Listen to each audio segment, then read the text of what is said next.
another thing that they have discussed over is Allah is ala kulli shay'in qadir. Itni baat to sabko musallam hai. Allah can do everything. One of the things people then ask is, if Allah can do anything, can Allah make somebody else like himself? भी अगर अल्लाह सब कुछ कर सकता है तो क्या अपने जैसा कोई और खुदा भी बना सकता है या नहीं? If Allah can, then would they be two gods? And if Allah can't, then Allah, He's not ala kulli shay'in qadir then. Do you understand the problem? Yes. If Allah can do everything, then can Allah make another God like Himself? And if Allah can't, then it's not fitting for Allah to declare inna Allah ala kulli shay'in qadir.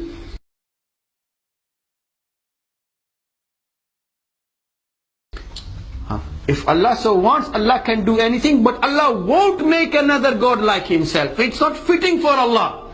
It's not fitting for His majesty.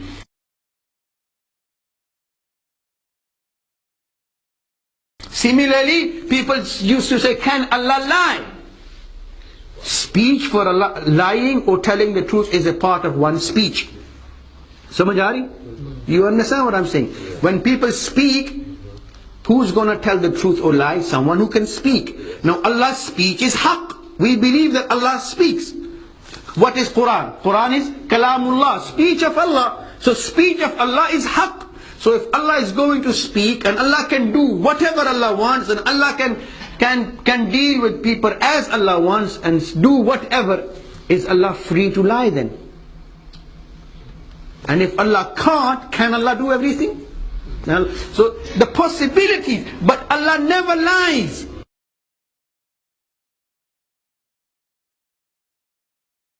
It's not fitting for Allah to lie. Let no man go away today and say, Sheikh Mumtaz was saying Allah can lie. No.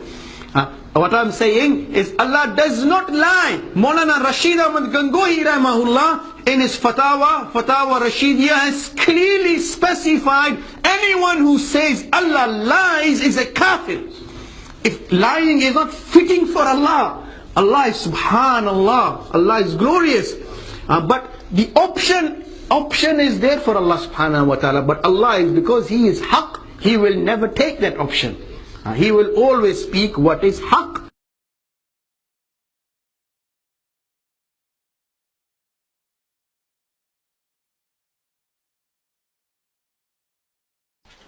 This is a very important verse and an important concept for us, so we need to pay attention here. Inna Allah ala kulli shay'in qadir. Comes in the Quran, it comes in Surah Al-Baqarah as well. Allah subhanahu wa ta'ala says, if we go to the translation, verily Allah subhanahu wa ta'ala is capable of all things. Here, we need to be careful in what we say, because this goes into the aqeedah of every single Muslim. There are certain things which are mustahil, impossible to be in the attribution to Allah subhanahu wa ta'ala. We cannot attribute to Allah subhanahu wa ta'ala naqais. What are naqais? A naqs is something which is a deficiency, a defect. A defect, a deficiency cannot be applied to Allah subhanahu wa ta'ala. So when we mention this verse and we see the word kul in it, we have to be careful how it's understood. If somebody says everything, meaning no exceptions, na'udhu billah, and then decides to attribute to Allah subhanahu wa ta'ala naqs, this is dangerous. This is kufr, to attribute to Allah subhanahu wa ta'ala a naqs, something which is a deficiency, is disbelief by consensus of the ulama.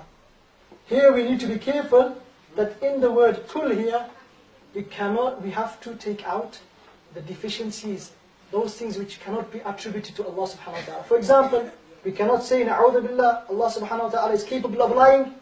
Na'udhu billah, Allah subhanahu wa ta'ala is capable of taking a son. You may think these are very simple. Why are we being told this? This is simple, every Muslim should know. And it is something which every Muslim should know by necessity. Unfortunately, there have been some ignorant individuals in history who have not understood this or have clearly gone against this. An example, we have within one of the great books of Aqeedah of Ahl Sunnah wal Jama'ah, the Sharh of al-Barahin of Imam al-Sunusi rahmatullah alayhi, he says, قال الإمام محمد بن يوسف السنوسي فنقل عن ابن حزم أنه قال في الملل والنحل أنه تعالى قادر أن يتخذ ولدا أعوذ بالله من الشيطان الرجيم إذ لو لم يقدر عليه لكان عاجزا فانظر اختلال عقل هذا المبتدع. He said it is related from Ibn Hazm, who was one of the Zahiri, who followed the Zahiri school. Ibn Hazm, this person, he is used by those people who accuse Ahl Sunnah wal Jama'ah of bid'ah. We should know this. They use him in many of their books, and he is one of the leading figures.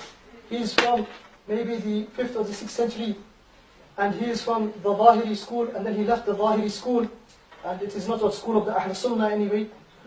He left that school, and then he began to claim he was a mujtahid, a person capable of deriving the legal rules from the text. He claimed that for himself. He says it is related from Ibn Hazm in his book Al-Milal wal-Nihal that Allah subhanahu wa ta'ala was capable of taking a son. Because if he were not capable, in the view of Ibn Hazm, then he would be powerless.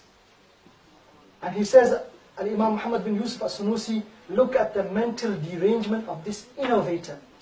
People accuse us of innovation within the furu', in the branches of the fiqh. The furu' are the branches. The usul, things like the aqaid, the belief. The furu' are what we call the branches. Like for example, the fiqh of praying, the fiqh of zakah, the fiqh of those things that relate to the actions. People accuse us of bid'ah. Ahlus Sunnah, you do bid'ah. You do acts which are bid'ah within ibadah and so forth. Here is an example of someone doing bid'ah within the aqaid, saying a thing which it is not allowed to say in the core of the belief of the Muslims. Here we want to reiterate the point, إِنَّ اللَّهَ عَلَى كُلِّ شَيْءٍ قَدِيرٍ. That Allah is capable over all things, or able over all things. Here the word kul is used, but it is specific in the sense that we have to take out what? Everything which is not, it is not correct to attribute to Allah. All the mustahilat, the impossibilities. And these impossibilities include things like lying, any bad traits. We cannot attribute them to Allah subhanahu wa ta'ala.